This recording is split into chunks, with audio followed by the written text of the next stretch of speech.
বিজেপিৰ শান্তি সমদল অব্যাহত আছে আৰু দেখা পোৱা গ'ল যে আজিৰ দিনটোত বৰপেটা ৰোডত এক বৃহৎ শান্তি সমদলত অংশগ্ৰহণ কৰিলে ডক্টৰ হিমন্ত বিশ্ব শৰ্মা, ৰঞ্জিত দাস, দিলীপ শইকীয়াকে ধৰি বিজেপিৰ অন্যান্য নেতা আৰু কৰ্মীয়ে। এই শান্তি সমদলত ডক্টৰ হিমন্ত বিশ্ব শৰ্মাই প্ৰফুল্ল কুমাৰ মহন্তক আঁঠু কাঢ়ি ক্ষমা খুজিবলৈ তেওঁ আহ্বান জনাইছে আৰু অসমবাসীৰ সন্মুখত প্ৰফুল্ল কুমাৰ মহন্তই আঁঠু কাঢ়ি ক্ষমা খুজিব লাগে বুলি দাবী জনাইছে ডক্টৰ হিমন্ত বিশ্ব শৰ্মাই।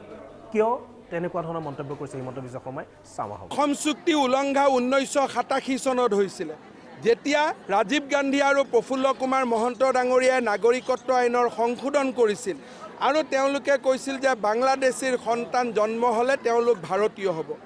92 চনত কংগ্ৰেছ আৰু নৰসিংহ ৰাওৰ দিনত নাগৰিকত্ব আইনৰ সংশোধন হৈছিল। 2003 চনত বাজপেয়ী ডাঙৰীয়াই ক'লে যে দেউতাক মাক বাংলাদেশী হ'লে ল'ৰা ছোৱালী ভাৰতীয় হ'ব নোৱাৰিব। 87 চনত অসম চুক্তি উলংঘা হোৱাৰ কাৰণে আজি আমি NRCত কাৰো নাম উলিয়াব নোৱাৰা হ'লোঁ, কাৰণ ল'ৰা ছোৱালীটোহে এতিয়া জন্ম হৈছে, দেউতাকসকলটো ইতিমধ্যে মৃত্যুৱে হৈছে। গতিকে প্ৰফুল্ল কুমাৰ মহন্তই অসম চুক্তি উলংঘাৰ কাৰণে ৰাইজৰ ওচৰত আঁঠুলৈ ক্ষমা খোজে। নাগৰিকত্ব সংশোধনী আইনৰ বিৰুদ্ধে সমগ্ৰ দেশ কিয় জ্বলিছে তাৰো ব্যাখ্যা আগবঢ়ালে ডক্টৰ হিমন্ত বিশ্ব শৰ্মাই। তেওঁ স্পষ্ট ভাষাত ক'লে যে নাগৰিকত্ব সংশোধনী আইনৰ বিৰুদ্ধে সমগ্ৰ ৰাজ্য তথা দেশজুৰি এক অপপ্ৰচাৰ চলিছে। সেই অপপ্ৰচাৰ কোনে কৰিছে? শিক্ষিত মানুহে যেতিয়া কয় যে ইয়ালৈ নতুনকৈ কোনোবা মানুহ আহিব, তাতকৈ সত্যৰ অপপ্ৰচাৰ কি হ'ব পাৰে? আৰু এনেকুৱা সত্যৰ অপপ্ৰচাৰৰ কাৰণে আজি আমাৰ দেশখন জ্বলিব ধৰিছে। টুইটাৰ ফেচবুকত ময়ে চাই পগলা হৈ গৈছোঁ। দাদা 1 কোটি 30 চলি আছিলে, মাজত এটা টিভিত কোনোবাই দি দিলে যে 2.5 কোটি মানুহ আহিব।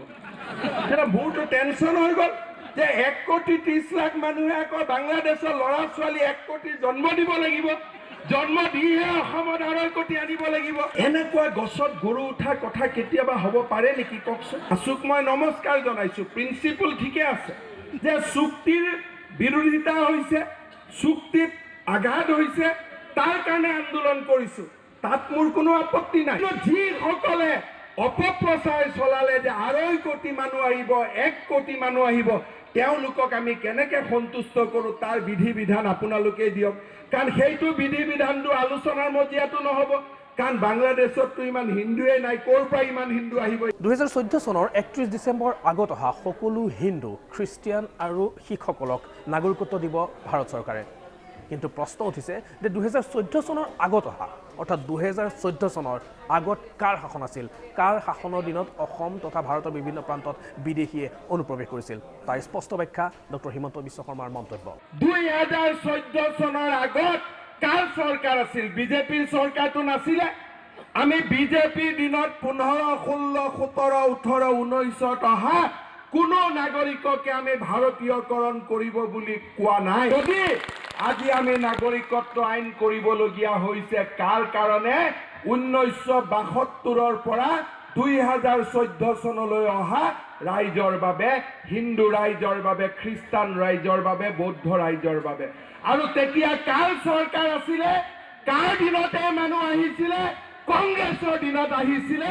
নৰেন্দ্ৰ মোদী আৰু সৰ্বানন্দ সোণোৱাল চৰকাৰৰ দিনত অহা মানুহক আমি নাগৰিকত্ব দিব খোজা নাই। স্বাভাৱিকভাৱেই প্ৰাক্তন মুখ্যমন্ত্ৰী তৰুণ গগৈক আক্ৰমণ কৰিবলৈ নাপাহৰিলে ডক্টৰ হিমন্ত বিশ্ব শৰ্মাই, আৰু তৰুণ গগৈক আক্ৰমণ কৰি হিমন্ত বিশ্ব শৰ্মাই NRCৰ কিছু ব্যাখ্যাও দাঙি ধৰিছিল আৰু তৰুণ গগৈক যেন এক জাতীয় শত্ৰুৰূপে তেওঁ পৰিগণিত কৰিবলৈ চেষ্টা চলাইছিল।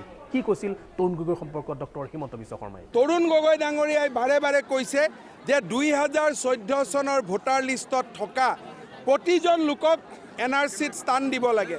তাৰ মানে 5 লাখ হিন্দু বঙালীৰ লগতে 7,20,000 যি বাংলাদেশী মুছলমানৰ নাম NRCত বাদ পৰিছে, তেওঁ দাবী কৰিছে গোটেই 12 লাখ মানুহৰ নামে NRCত হ'ব লাগে।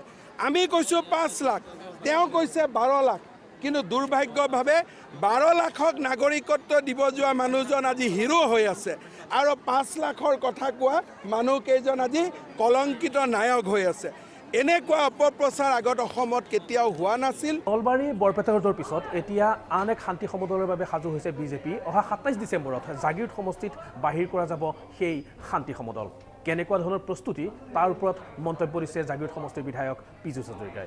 জাগিৰোডত মৰিগাঁও জিলাৰ গোটেইকেইটা সমষ্টি আৰু ৰহাৰু অংশ বিশেষৰ ব্যক্তি আহি বিজেপিৰ সমৰ্থক বা বিজেপি দলৰ কাৰ্যকৰ্তা বা অসমৰ ৰাইজ আহি উপস্থিত হ'ব আমি বিশাল এটা প্ৰচেছনৰ শান্তি প্ৰচেছনৰ আমি আৰম্ভণি কৰিম অতি কমেও 50,000 মানুহ তাত উপস্থিত হ'ব আমাৰ উদ্দেশ্য হৈছে প্ৰগতিক আমি পূৰ্ণ গতিত আগুৱাই লৈ যোৱা আমাৰ কাৰোৰ প্ৰতি বিদ্বেষ নাই কাৰোৰ প্ৰতি বেয়া ভাৱ নাই আমি কোনো ধৰণৰ শ্লোগান তাত নিদিওঁ প্ৰকৃততে এই শান্তি সমদলৰ উদ্দেশ্য কি কাৰণ আমি যদি চাওঁ তেতিয়াহ'লে বিভিন্ন পক্ষই এই কথাও ক'ব বিচাৰিছে যে প্ৰতিবাদকাৰীসকলৰ সন্মুখত বিজেপিয়ে যেন শক্তি প্ৰদৰ্শনৰ বাবে বাহিৰ কৰিছে এই শান্তি সমদল যদিও তেওঁলোকৰ ভাষাৰে ক'বলৈ বিচাৰিছে যে প্ৰগতিৰ বাবে শান্তি আৰু সেইকাৰণে তেওঁলোকে শান্তি সমদল বাহিৰ কৰিছে কাৰোৱে তেওঁলোকে বিৰোধাচৰণ কৰা নাই কিন্তু প্ৰকৃতাৰ্থত অসমৰ ৰাইজেহে বুজি পাব ভালদৰে যে ইয়াত কাৰ কি